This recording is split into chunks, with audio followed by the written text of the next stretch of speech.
We don't read and write poetry because it's cute. We write poetry कारण बाहेर पाऊस पडतोय.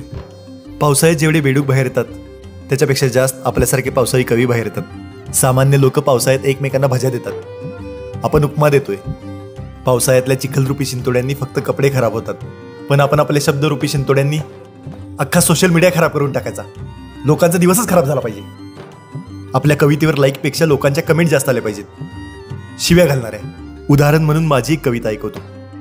तुम्ही संदीप खरेंचं ते गाणं ऐकलं असेल. अशा पावसात सये व्हावे तुझे येणे जाणे, उमलते ओले रान रान नवे मन तुझे. त्यावरूनच मलाही 4 ओळी सुचल्या होत्या. अशा पावसात सये चिखलात पाय जाणे, बोंबलती घरी मला पाय धुन आत येणे. अशी घरी कुरकुर चालू असते दिवसभर, अशी घरी कुरकुर चालू असते दिवसभर. तुला सगळं भारी वाटते एकदा माझ्या बरोबर, घरी तर चल, घरी तर चल, घरी तर चल, चल चल चल घरी तर चल. येतोस काय?